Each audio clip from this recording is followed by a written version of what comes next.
Shalom saudara sekalian, pada kesempatan kali ini kita akan membahas 3 pilar Pentakosta ketiga. Nah, salah satu karakteristik daripada umat Pentakosta adalah mereka menekankan akan tuntunan Tuhan di dalam kehidupan sehari-hari. Kalau bisa dibilang, suara hati umat Pentakosta itu mirip dengan doa Musa di dalam Keluaran 33 ayat yang ke-15.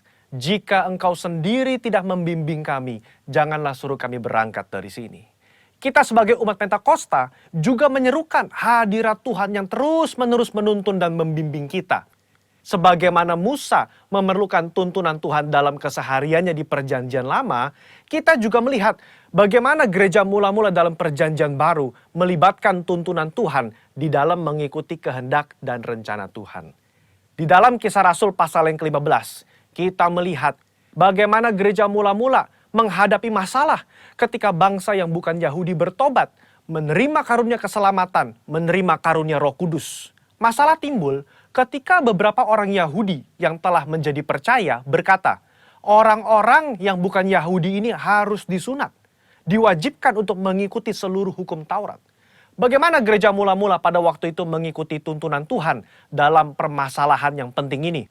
Mereka mengikuti tuntunan Tuhan lewat 3 pilar, yaitu pilar Roh Kudus, pilar komunitas, pilar firman Tuhan.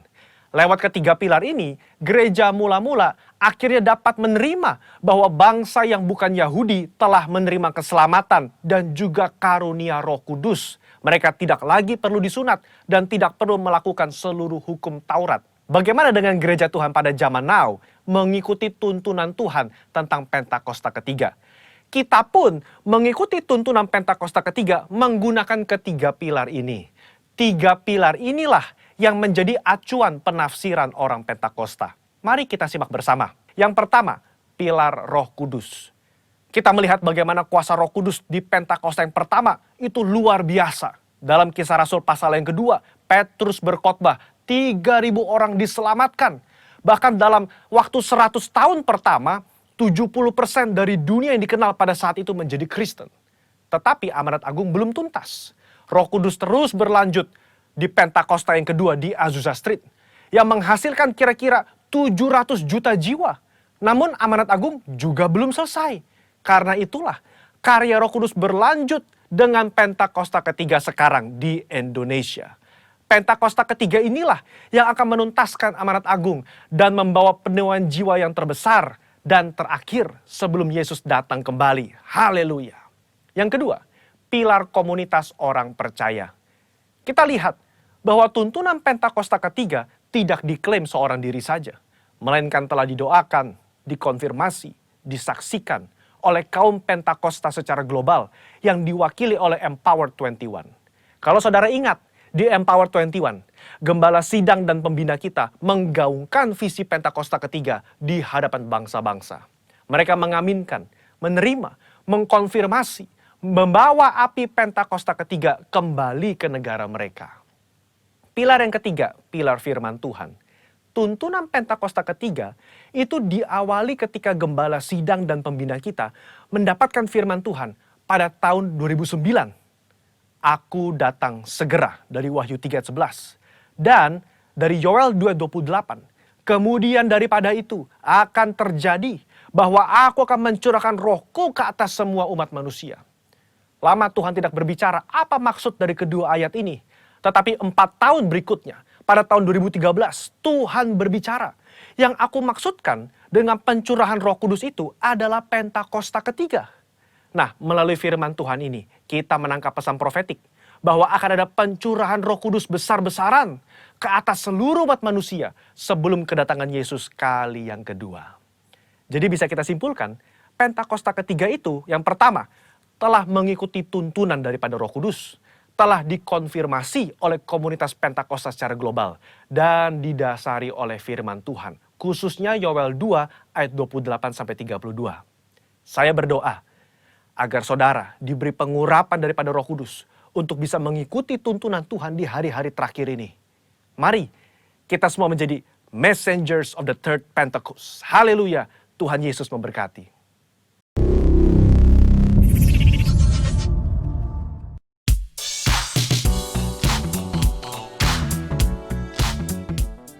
Shalom Bapak Ibu Saudara yang dikasihi Tuhan. Senang bisa berjumpa kembali hari ini dalam ibadah yang luar biasa. Berapa banyak yang bersuka cita dan diberkati dengan pujian penyembahan tadi. Berikan tepuk tangan bagi Tuhan. Haleluya. Hari ini saya akan menyampaikan tema mengalami perjumpaan dengan Tuhan.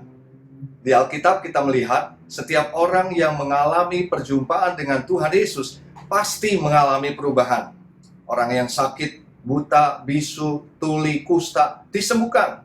Yang terikat dan terbelenggu, dirasuk iblis, dilepaskan. Yang rusak hidupnya karena dosa, diampuni dan dipulihkan. Yang memerlukan makanan karena lapar, mendapatkannya. Yang memerlukan uang untuk membayar pajak, menerimanya. Rasanya mudah sekali untuk mengalami pertolongan dan jamahan Tuhan pada zaman itu. Setelah Tuhan Yesus naik ke surga, bagaimana jika orang-orang ingin mengalami perjumpaan dengan Tuhan? Apakah masih bisa? Tentunya masih bisa. Karena sejak zaman perjanjian lama, perjumpaan dengan Tuhan sudah dilakukan dalam bentuk doa dan penyembahan kepada Allah. Hal ini dilakukan untuk bersekutu dengan Tuhan, untuk mendapatkan tuntunan dan pertolongan Tuhan yang diperlukan. Demikian juga di dalam perjanjian baru pada zaman Yesus. Sesungguhnya hakikat perjumpaan dengan Tuhan bukanlah secara jasmani, namun secara roh, sebagaimana Yesus katakan di dalam Yohanes 4 ayat 23-24. Tetapi saatnya akan datang dan sudah tiba sekarang, bahwa penyembah-penyembah benar akan menyembah Bapa dalam roh dan kebenaran, sebab Bapa menghendaki penyembah-penyembah demikian. Allah itu roh, dan barang siapa menyembah Dia harus menyembahnya dalam roh dan kebenaran. Jadi setelah Tuhan Yesus naik ke surga, apabila orang-orang ingin mengalami perjumpaan dengan Tuhan, mereka tetap dapat mengalaminya. Demikian pula halnya pada masa anugerah saat ini, di mana kita hidup setelah masa perjanjian baru.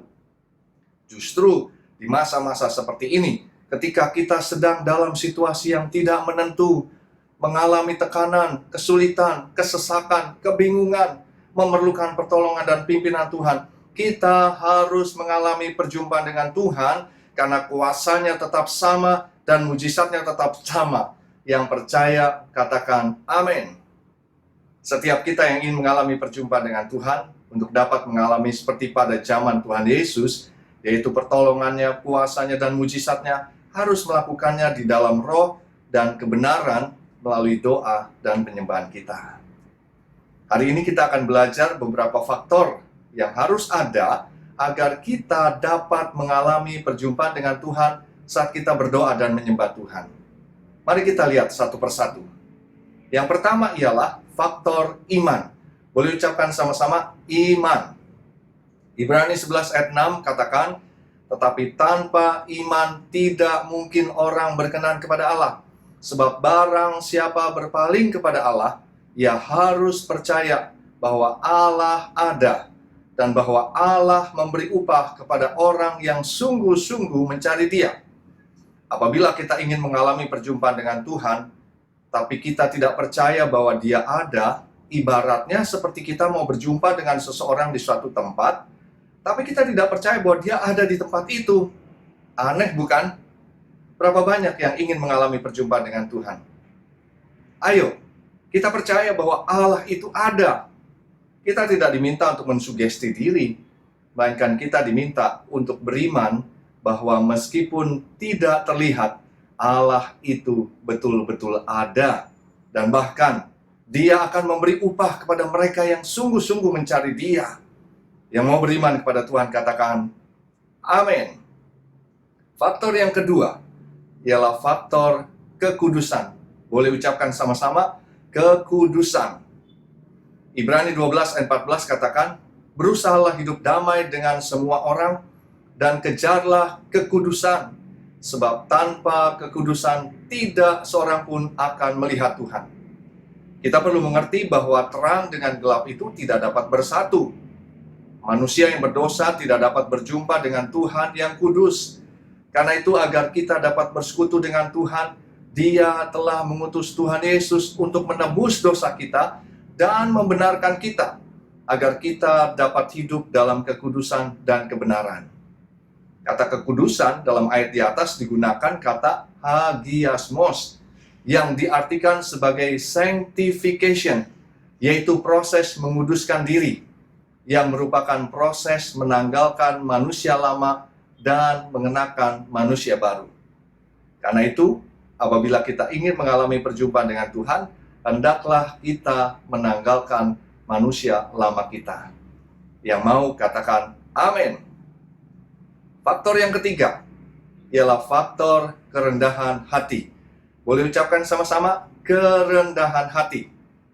Yakobus 4 ayat 6b katakan, Allah menentang orang yang congkak, tetapi mengasihani orang yang rendah hati.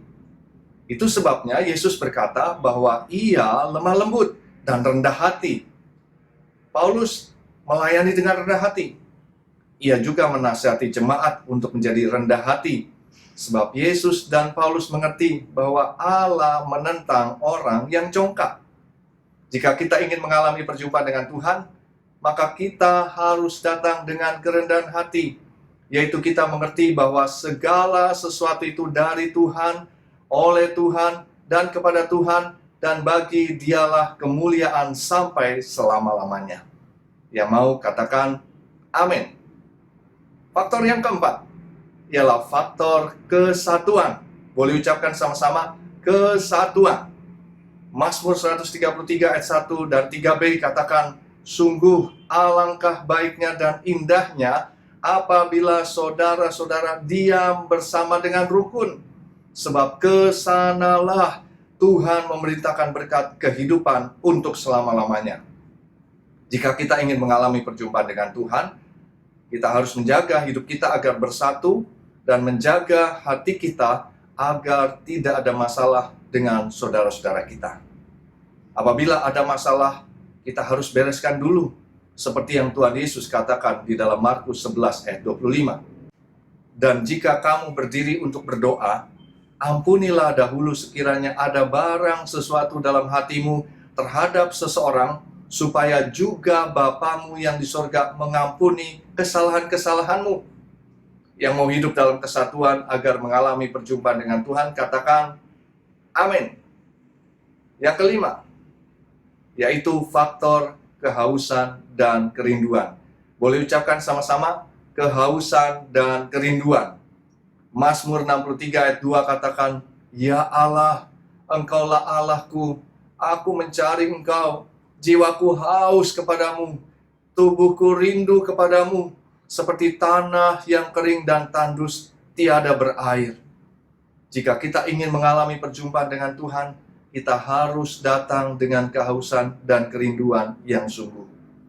Artinya kita harus lebih mengutamakan dan menginginkan Dia daripada menginginkan hal-hal yang lain. Yang mau katakan amin. Biarlah setiap kali kita datang kepada Tuhan melalui doa dan penyembahan kita, senantiasa kita dapat mengalami perjumpaan dengannya, dapat bersekutu dan mendapatkan tuntunannya, serta mengalami hal-hal yang luar biasa, karena kita datang kepadanya dengan iman, dengan kekudusan, dengan kerendahan hati, dengan kesatuan, serta kehausan dan kerinduan. Amin. Mari kita berdoa. Bapa Surgawi, Engkau melihat anak-anak-Mu yang datang kepadamu dengan satu kerinduan yang khusus. Mereka ingin mengalami perjumpaan dengan Tuhan. Engkau melihat keadaan mereka, Tuhan. Mereka yang sedang sakit, mereka yang sedang mengalami pergumulan ekonomi, mereka sedang mengalami pergumulan keluarga, mereka sedang mengalami pergumulan pribadi, Tuhan. Mereka yang sedang terikat, terbelenggu. Mereka datang kepadamu hari ini, Tuhan. Mereka mau mengalami perjumpaan dengan Engkau. Bapa di surga, kami berdoa biarlah hari ini sungguh-sungguh mereka boleh mengalami perjumpaan itu. Kami berdoa kalau mereka sedang sakit hari ini, Tuhan, biarlah kesembuhan daripada Tuhan turun atas mereka. Kami berkata mereka yang sedang membutuhkan pertolongan dari Tuhan, mereka mendapatkan pertolongan dari Tuhan. Mereka yang sedang bergumul dalam ekonomi, Tuhan, mereka mendapatkan jalan keluar daripada Tuhan. Engkau membukakan setiap jalan-jalan yang tertutup bagi mereka. Engkau mencurahkan berkat yang berkelimpahan bagi mereka. Mereka yang sedang bergumul dalam rumah tangga, keluarga, Tuhan, biarlah Engkau yang memulihkan mereka. Hari ini mereka yang terikat terbelenggu, kami berdoa Tuhan biarlah kelepasan daripada Tuhan turun atas mereka, sehingga mereka boleh menjadi pribadi-pribadi yang dibebaskan daripada hal-hal yang tidak berkenan di hadapan Tuhan. Bapa di surga, kami menyerahkan anak-anak-Mu ke dalam tangan-Mu. Engkau terus melanjutkan karya-Mu. Engkau terus membawa mereka mengalami pengalaman-pengalaman yang lebih lagi bersama-sama dengan Tuhan. Kami menyerahkan mereka semua dalam nama Tuhan Yesus. Haleluya. Amin. Tuhan Yesus memberkati.